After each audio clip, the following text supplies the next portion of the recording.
Self healing ಅನ್ನ super fast ಆಗಿ ಹೇಗೆ ಮಾಡ್ಕೊಳ್ಳೋದು, ನಮ್ಮನ್ನ ನಾವು ಆದಷ್ಟು ಬೇಗ ಹೀಲ್ ಹೇಗೆ ಮಾಡ್ಕೊಳ್ಳೋದು, ಇದನ್ನ ಇವತ್ತು ನಾವು ಡಿಸ್ಕಸ್ ಮಾಡೋಣ.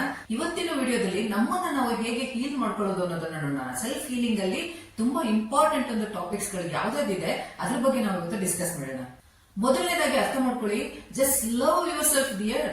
You are precious, you are awesome, you are beautiful, you are intelligent, you are amazing. Just love yourself what you are. ನೀವ್ ಏನಿದ್ದೀರಾ ನಿಮ್ಮನ್ನ ನೀವು ಲವ್ ಮಾಡ್ಕೊಳ್ಳಿ.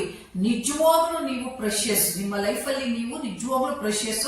ನಿಮ್ಮನ್ನ ನೀವು ಫಸ್ಟ್ ಲವ್ ಮಾಡೋದನ್ನ ಸ್ಟಾರ್ಟ್ ಮಾಡಿ. Really you are awesome. ಎರಡನೇದು, ಅಪ್ರಿಶಿಯೇಟ್ ಯುವರ್ ಸೆಲ್ಫ್. ನೀವು ಈಗ ಎಲ್ಲಿದ್ದೀರಾ, ಯಾವುದೇ ಜಾಗದಲ್ಲಿದ್ದೀರಾ, ಯಾವುದೇ ಸ್ಥಾನದಲ್ಲಿದ್ದೀರಾ, ತುಂಬಾ ಕಷ್ಟಪಟ್ಟು ಅಲ್ಲಿಗೆ ಬಂದಿದ್ದೀರಾ. ನೀವು ತುಂಬಾ ಕಷ್ಟಪಟ್ಟಿದ್ದೀರಾ, ಬಿದ್ದಿದ್ದೀರಾ, ಎದ್ದಿದ್ದೀರಾ, ಕಷ್ಟಗಳನ್ನ ನೋಡಿದ್ದೀರಾ, ನೋವುಗಳನ್ನ ನೋಡಿದ್ದೀರಾ, ನಿಮ್ಮನ್ನ ನೀವು ಸಂಭಾಳಿಸ್ಕೊಂಡಿದ್ದೀರಾ, ನಿಮ್ಮನ್ನ ನೀವು ಕೇರ್ ತಗೊಂಡಿದ್ದೀರಾ, ಇಲ್ಲಿವರೆಗೂ ಬಂದಿದ್ದೀರಾ. ಹಾಗಾಗಿ your life journey is so awesome. ಹೇಳ್ಕೊಳ್ಳಿ, I am proud of myself, I am proud of my journey. ಇಲ್ಲಿವರೆಗೂ ನಾನು ಹೇಗೆ ಬಂದಿದ್ದೀನಿ, ನಾನು ಎಷ್ಟು ಸ್ಟ್ರೆಂತ್ ಹಾಕಿ ನಾನು ಇಲ್ಲಿವರೆಗೂ ಬಂದು ನಿಂತಿದ್ದೀನಿ, I am proud of my journey. ಹೇಳ್ಕೊಳ್ಳಿ ಅದನ್ನ. Appreciate yourself. ನಿಮ್ಮನ್ನ ನೀವು ಅಪ್ರಿಶಿಯೇಟ್ ಮಾಡ್ಕೊಳ್ಳಿ. ನೋಡಿ, ನಾನೊಂದು ಮಾತು ಹೇಳ್ತೀನಿ, ಇಲ್ಲಿ ಯಾರು ಸರ್ವಗುಣ ಸಂಪನ್ನರಲ್ಲ. ಹುಟ್ಟುವಾಗಲೇ ಎಲ್ಲರೂ ಕೆಟ್ಟದು, ಒಳ್ಳೆದು, ವೀಕ್ನೆಸ್, ಸ್ಟ್ರೆಂತ್ ಎಲ್ಲಾ ತಗೊಂಡೇ ಹುಟ್ಟಿರ್ತೀವಿ, ತಪ್ಪುಗಳನ್ನು ಮಾಡ್ತೀವಿ. ಹಾಗಾಗಿ ಯಾರು ಸರ್ವಗುಣ ಸಂಪನ್ನರಲ್ಲ, ನಾನು ಸರ್ವಗುಣ ಸಂಪನ್ನರಲ್ಲ, ನೀವು ಸರ್ವಗುಣ ಸಂಪನ್ನರಲ್ಲ. ಹಾಗಾಗಿ ಅಪ್ರಿಶಿಯೇಟ್ ಯುವರ್ ಸೆಲ್ಫ್. ನೀವು ಏನಿದ್ದೀರಾ, accept yourself and appreciate yourself.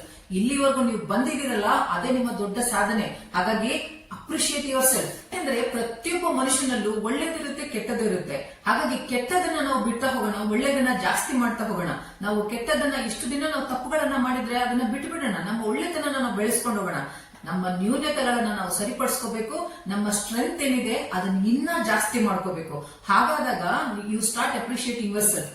ಇವತ್ತಿಂದನೇ ನಿಮ್ಮನ್ನ ನೀವು ಅಪ್ರಿಶಿಯೇಟ್ ಮಾಡೋದಕ್ಕೆ ಸ್ಟಾರ್ಟ್ ಮಾಡ್ಕೊಳ್ಳಿ. ನಾನ್ ನೋಡೋದಕ್ಕೆ ಚೆನ್ನಾಗಿಲ್ಲ, ನಾನ್ ಜಾಸ್ತಿ ಓದಿಲ್ಲ, ನಾನ್ ಹಾಗೆ, ನಾನ್ ಹೀಗೆ, ಬಿಟ್ಬಿಡಿ ಅದನ್ನೆಲ್ಲ. ನೀವು ನೋಡೋದಕ್ಕೆ ಚೆನ್ನಾಗಿಲ್ಲ ಅಂದ್ರೆ ನಿಮ್ಮನ್ನ ನೀವು ಸ್ವಲ್ಪ ಗ್ರೂಮಿಂಗ್ ಮಾಡ್ಕೊಳ್ಳಿ, ಲೈಫ್ ಸ್ಟೈಲ್ ನ ಚೇಂಜ್ ಮಾಡ್ಕೊಳ್ಳಿ, ಎಕ್ಸರ್ಸೈಸ್ ಮಾಡಿ, ಡ್ರೆಸ್ಸಿಂಗ್ ಸೆನ್ಸ್ ನ ಚೇಂಜ್ ಮಾಡ್ಕೊಳ್ಳಿ, ಹೇರ್ ಸ್ಟೈಲ್ ನ ಚೇಂಜ್ ಮಾಡ್ಕೊಳ್ಳಿ, ಮಾತಿನ ಒಂದು ಕಮ್ಯುನಿಕೇಶನ್ ಸ್ಕಿಲ್ಸ್ ನ ಬೆಳೆಸ್ಕೊಳ್ಳಿ. ಹಾಗಾಗಿ ನಿಮ್ಮನ್ನ ನೀವು ಚೇಂಜ್ ಮಾಡ್ಕೊಂತ ಹೋಗಿ. ಏನೇನು ನ್ಯೂನತೆ ಇದೆ ಅದನ್ನೆಲ್ಲ ಸರಿಪಡಿಸ್ಕೊಳ್ತಾ ಹೋಗಿ. ಏನೇನು ನಿಮ್ಮ ಸ್ಟ್ರೆಂತ್ ಇದೆ ಇಲ್ಲಿವರೆಗೂ ಅದನ್ನ ಇನ್ನ ಜಾಸ್ತಿ ಮಾಡ್ತಾ ಹೋಗಿ. Accept yourself what you are. Know yourself. ನಾನ್ ಯಾರು? ಈ ಹೊರಗಡೆ ಕಾಣ್ತಾ ಇರೋ ಬಾಡಿ ನಾನಾ, ಅಥವಾ ಒಳಗಡೆ ಇರೋದು ನಾನಾ? ನಾನು ಒಂದಲ್ಲ ಒಂದು ದಿನ ಇದನ್ನ ಸುತ್ತಾಕ್ಬಿಡ್ತಾರೆ, ಮಣ್ಣು ಮಾಡ್ತಾರೆ. ಹಾಗಾದ್ರೆ ಅಲ್ಲಿ ಹೋಗೋದು ಯಾರು? ಒಳಗಡೆ ಇಷ್ಟು ದಿನ ಜೀವನ ಮಾಡ್ತಿರೋರು ಯಾರು? ನಾನು ಅಂದ್ರೆ ಯಾರು? ಫಸ್ಟ್ ಅದನ್ನ ನೀವು ಅರ್ಥ ಮಾಡ್ಕೊಳ್ಳಿ. ನಾನ್ ಯಾರು ಅನ್ನೋದನ್ನ ನೀವು ಅರ್ಥ ಮಾಡ್ಕೊಂಡ್ಬಿಟ್ರೆ ನಿಮಗೆ ಲೈಫ್ ಅಲ್ಲಿ ತುಂಬಾ ಈಸಿ ಆಗೋಗುತ್ತೆ ಎಲ್ಲಾ ವಿಚಾರಗಳನ್ನ ಅರ್ಥ ಮಾಡ್ಕೊಳ್ಳೋದು. ನಾವ್ ಯಾವಾಗ್ಲೂ ಹೇಳ್ತಾ ಇರ್ತಿಲ್ವಲ್ಲ, ನನ್ನ ಕಣ್ಣು, ನನ್ನ ಕಿವಿ, ನನ್ನ ಮೂಗು, ನನ್ನ ಬಾಯಿ ಅಂದ್ರೆ. ಹಾಗಾದ್ರೆ ನನ್ನ ಬಾಯಿ ಎಷ್ಟೇ ಇದು, ಹಾಗಾದ್ರೆ ನಾನ್ ಯಾರು? ನಾನ್ ಯಾರು ಅನ್ನೋದನ್ನ ನೀವು ಅರ್ಥ ಮಾಡ್ಕೊಂಡ್ಬಿಟ್ರೆ ಇದು ತುಂಬಾ ಇಂಪಾರ್ಟೆಂಟ್. ನಿಮ್ಮನ್ನ ನೀವು ಅರ್ಥ ಮಾಡ್ಕೊಂಡ್ಬಿಟ್ರೆ ಲೈಫ್ ಅಲ್ಲಿ ಯಾವ ಪ್ರಾಬ್ಲಮ್ ನಿಮ್ಗೆ ಸಾಲ್ವ್ ಮಾಡೋದು ಕಷ್ಟನೇ ಆಗಲ್ಲ. ಬಾಯಿಂದ ಕೆಟ್ಟದನ್ನ ಮಾತಾಡ್ತೀವಿ ಬೇರೆಯವ್ರ ಬಗ್ಗೆ, ಕಣ್ಣಿಂದ ಕೆಟ್ಟದನ್ನ ನೋಡ್ತೀವಿ, ಕಿವಿಯಿಂದ ಕೆಟ್ಟದನ್ನ ಕೇಳ್ತೀವಿ.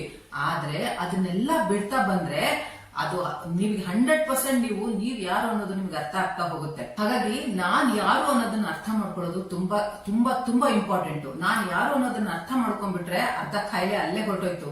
ಕಾಯಿಲೆ ಬಾಡಿಗೆ ಬರುತ್ತೆ, ಮನಸ್ಸಿಗೆ ಯಾವತ್ತೂ ಕಾಯಿಲೆ ಬರ್ಬೋದು. ನಿಮ್ಮ ಬ್ರೈನಿಗೆ, ನಿಮ್ಮ ಮನಸ್ಸಿಗೆ ಕಾಯಿಲೆ ಬಂತು, ನೀವು 100% ಪರ್ಮನೆಂಟ್ ರೋಗಿಗಳಾಗೋಗ್ತೀರಾ. ಹಾಗಾಗಿ ನೀವ್ ಯಾರು ಅನ್ನೋದನ್ನ ಅರ್ಥ ಮಾಡ್ಕೊಳ್ಳಿ. ನಾನು ಅನ್ನೋದನ್ನ ತುಂಬಾ ಪರಿಶುದ್ಧವಾಗಿ, ಪ್ಯೂರ್ ಆಗಿ, ಒಂದು ಒಳ್ಳೆ ಸೋಲ್ ಆಗಿ ಇಟ್ಕೊಳ್ಳೋಕೆ ಸ್ಟಾರ್ಟ್ ಮಾಡ್ಕೊಳ್ಳಿ. ಆ ಒಂದು ಸೋಲು ನೀವು ಪರಿಶುದ್ಧವಾಗಿ ಇಟ್ಕೊಂಡ್ಬಿಟ್ರೆ ಈ ಹೊರಗಡೆದಕ್ಕೆ ಯಾರು ಏನೇ ಅಂದ್ರೂ ಅದು 100% ಟಚ್ ಆಗದೇ ಇಲ್ಲ. ಯಾಕೆಂದ್ರೆ ಇದು ನಾನಲ್ಲ, ಇದು ಒಂದಲ್ಲ ಒಂದು ದಿನ ಮಣ್ಣಿಗೆ ಹೋಗುತ್ತೆ, ಇಲ್ಲ ಬೆಂಕಿಗೆ ಹೋಗುತ್ತೆ. ಒಳಗಡೆ ಇದೀನಲ್ಲ ನಾನು ಹೋಗಿ ಅವನನ್ನ ಮೀಟ್ ಮಾಡ್ತೀನಿ. ಅಲ್ಲಿ ನಾನು ಅವನಿಗೆ ಆನ್ಸರ್ ಹೇಳ್ತೀನಿ. ಅವನ ಕಣ್ಣಲ್ಲಿ ಕಣ್ಣಿಟ್ಟು ನೋಡಿ ನಾನು ಹೇಳ್ತೀನಿ ನಾನು ಯಾರು ಅಂತ. ಈ ಭಾವನೆನ ಬೆಳೆಸ್ಕೊಳ್ಳಿ. ಅವಾಗ ನೀವು ಹೀಲ್ ಆಗಕ್ಕೆ ಸ್ಟಾರ್ಟ್ ಮಾಡ್ತೀರಾ. ಅವ್ರು ನನಗೆ ಹಂಗಂದ್ರು, ಇವ್ರು ನನಗೆ ಹಿಂಗಂದ್ರು, ಅವ್ರು ನನಗೆ ಅದನ್ನ ಹೇಳಿದ್ರು, ಇವ್ರು ನನಗೆ ಇದನ್ನ ಹೇಳಿದ್ರು, ನನಗೆ ತುಂಬಾ ನೆಗೆಟಿವ್ ಥಾಟ್ಸ್ ಬರ್ತಾ ಇದೆ, ನನ್ನ ಕೈಲಿ ಆಗ್ತಾ ಇಲ್ಲ. ಆ ಒಳಗಡೆ ನಾನಿದ್ದೀನಲ್ಲ ಅದನ್ನ ನೋಯಿಸ್ಬೇಡಿ ಆಕ್ಚುಲಿ. ಯಾಕೆಂದ್ರೆ ಇಷ್ಟು ವರ್ಷದವರೆಗೂ ಅದು ನಿಮ್ಮ ಜೊತೆ ಬಂದಿದೆ. ಆ ಒಳಗಿನ ಒಂದು ನಿಮ್ಮನ್ನ ನೀವು ಕಾಪಾಡ್ಕೊಳ್ಳೋದು, ಆ ಚೈಲ್ಡ್ ನ ನೀವು ಮಗುನ, ಆ ಒಳಗಡೆ ಇರೋ ಮಗುನ ನೀವು ತುಂಬಾ ಚೆನ್ನಾಗಿ ಕಾಪಾಡ್ಕೊಳ್ಳೋದು, ಪ್ರೀತಿಸೋದು ನಿಮಗೆ ತುಂಬಾ ಇಂಪಾರ್ಟೆಂಟ್. 4ನೇದು ಫರ್ಗಿವ್ ಯುವರ್ ಸೆಲ್ಫ್. ನಿಮ್ಮನ್ನ ನೀವು ನೀವು ಮಾಡಿರೋ ತಪ್ಪುಗಳನ್ನ ಕ್ಷಮಿಸ್ಕೊಳ್ಳೋದಕ್ಕೆ ಸ್ಟಾರ್ಟ್ ಮಾಡಿ. ಯಾಕೆಂದ್ರೆ ನಾನು ನಿಮ್ಗೆ ಹೇಳದೆ ಅಲ್ವಾ, ಯಾರೂ ಸರ್ವಗುಣ ಸಂಪನ್ನರಲ್ಲ ಪ್ರಪಂಚದಲ್ಲಿ, ಎಲ್ಲರೂ ತಪ್ಪು ಮಾಡಿರ್ತಾರೆ. ಆ ತಪ್ಪುಗಳನ್ನ ಕ್ಷಮಿಸ್ಕೋಬೇಕು, ನಮ್ಮನ್ನ ನಾವೇ ಕ್ಷಮಿಸ್ಕೋಬೇಕು. ನಮ್ಮನ್ನ ನಾವೇ ಕ್ಷಮಿಸ್ಕೊಳ್ಳೋದಕ್ಕೆ ನಮಗೊಂದು ಒಳ್ಳೆ ದಾರಿ ಇರೋದು ಹೋಪನೋಪನೋ ಪ್ರೇಯರ್. ಆ ಹೋಪನೋಪನೋ ಪ್ರೇಯರ್ ನ ನೀವು ಮಾಡ್ತಾ ಬಂದ್ರೆ ಯೂನಿವರ್ಸ್ ಜೊತೆ ಕನೆಕ್ಟ್ ಆಗೋದಕ್ಕೆ, ನಿಮ್ ಜೊತೆ ನೀವೇ ಕನೆಕ್ಟ್ ಆಗೋದಕ್ಕೆ ತುಂಬಾ ನಿಮಗೆ ಹೆಲ್ಪ್ ಮಾಡುತ್ತೆ. ತಪ್ಪುಗಳನ್ನ ಮಾಡಿದೀವಿ, ಕಾನ್ಶಿಯಸ್ ಆಗಿ, ಸಬ್ ಕಾನ್ಶಿಯಸ್ ಆಗಿ, ಗೊತ್ತಿಲ್ಲದೋ ತಪ್ಪುಗಳನ್ನ ಮಾಡಿರ್ತೀವಿ. ಆ ತಪ್ಪುಗಳನ್ನ ನಾವು ಸರಿಪಡಿಸ್ಕೋಬೇಕು. ಮತ್ತೆ ನಾನು ಆ ತಪ್ಪನ್ನ ರಿಪೀಟ್ ಮಾಡಲ್ಲ ಇನ್ನ ಲೈಫ್ ಅಲ್ಲಿ ಅನ್ನೋದನ್ನ ನೀವು ಅದನ್ನ ಮಂದಟ್ ಮಾಡ್ಕೊಳ್ಳಿ. ಆ ಪ್ರಪಂಚ ನಮ್ಮನ್ನು ಕ್ಷಮಿಸುತ್ತಾ ಬಿಡುತ್ತಾ ಬೇಕಾಗಿಲ್ಲ. ಅದು ನಮ್ಗೆ ನಮ್ಮನ್ನ ನಾವು ಕ್ಷಮಿಸ್ಕೊಂಡ್ಬಿಟ್ರೆ, ನಮ್ಮನ್ನ ನಾವು ಫರ್ಗ್ಯೂ ಮಾಡ್ಕೊಂಡ್ಬಿಟ್ರೆ, ಹೇಳ್ಕೊಳ್ಳಿ, I am sorry, please forgive me, thank you, I love you. ನಿಮ್ಮನ್ನ ನೀವು ಫರ್ಗ್ಯೂ ಮಾಡ್ಕೊಳ್ಳಿ, ನಿಮ್ಮನ್ನ ನೀವು ಲವ್ ಮಾಡ್ಕೊಳ್ಳಿ. ತಪ್ಪನ್ನ, ಈಗಾಗಲೇ ಮಾಡಿರೋ ತಪ್ಪನ್ನ ಇನ್ನ ಮುಂದಿನ ನಿಮ್ಮ ಜೀವನದಲ್ಲಿ ಯಾವತ್ತೂ ರಿಪೀಟ್ ಮಾಡಬೇಡಿ. ನೀವೇ ಪ್ರಾಮಿಸ್ ಮಾಡ್ಕೊಳ್ಳಿ.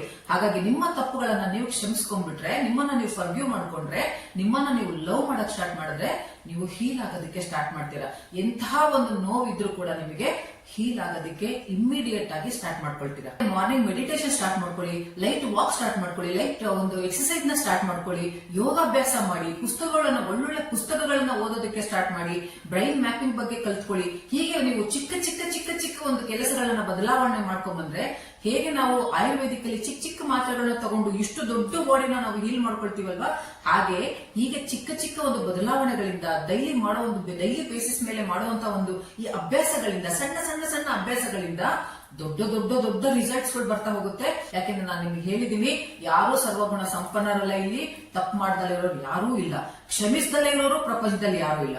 ನಿಮ್ಮನ್ನ ನೀವು ಕ್ಷಮಿಸ್ಕೊಂಡ್ಬಿಟ್ರೆ ಅವನು ಕೂಡ ಕ್ಷಮಿಸ್ತಾನೆ. ಹಾಗೇನೆ ನೀವು ಸಾರಿ ಕೇಳೋದಾದ್ರೆ ಅವನಿಗೆ ಕೇಳಿ, ಕ್ಷಮಿಸೋದಾದ್ರೆ ನಿಮ್ಮನ್ನ ನೀವು ಕ್ಷಮಿಸ್ಕೊಳ್ಳಿ. ಹೀಗೆ ಚಿಕ್ಕ ಒಂದು ಬದಲಾವಣೆ ಮಾಡ್ಕೊಂಬನ್ನಿ. ಟ್ರಸ್ಟ್ ಮೀ ಸ್ನೇಹಿತರೆ, ಹೀಲ್ ಆಗೋದಕ್ಕೆ ತುಂಬಾ ದಿನ ಹಿಡಿಯೋದೇ. You are awesome, you are precious, you are beautiful, you are very good, you are attractive, you are knowledgeable. ನಾನು ಯಾಕೆ ಸ್ಟ್ರೆಸ್ ಮಾಡಿ ಹೇಳ್ತಿದ್ದೀನಿ ಅಂದ್ರೆ, ನಿಮ್ಮಲ್ಲಿ ಯಾವುದೇ ಒಂದು ನಾನು ನ್ಯೂನತೆಗಳಿದೆ ಅಂತ ನೀವು ಅನ್ಕೊಳ್ಳೇಬಾರ್ದು. ನಾನು ಚೆನ್ನಾಗಿದ್ದೀನಿ, ನನಗೋಸ್ಕರ ನಾನು ಚೆನ್ನಾಗಿದ್ದೀನಿ, ನನಗೋಸ್ಕರ ನಾನು ನಾಲೆಜ್ ಇಟ್ಕೊಂಡಿದ್ದೀನಿ, ನನಗೋಸ್ಕರ ನಾನು ಹ್ಯಾಪಿನೆಸ್ ಇಟ್ಕೊಂಡಿದ್ದೀನಿ, ನನಗೋಸ್ಕರ ನಾನು ಫರ್ಗ್ಯೂ ಮಾಡ್ಕೊಳ್ತೀನಿ, ನನ್ನನ್ನ ನಾನು ಲವ್ ಮಾಡ್ತೀನಿ. ಮೇನ್ ಇಂಪಾರ್ಟೆಂಟ್ ಇದನ್ನೆಲ್ಲ ನೀವು ಮಾಡ್ಕೊಂಡ್ ಬನ್ನಿ. ಸೆಲ್ಫ್ ಹೀಲಿಂಗ್ ಹೇಗೆ ಫಾಸ್ಟ್ ಆಗಿ ಆಗ್ತಾ ಬರುತ್ತೆ, ನನಗೆ ಅದನ್ನ ಕಮೆಂಟ್ ಮಾಡಿ ಹೇಳಿ.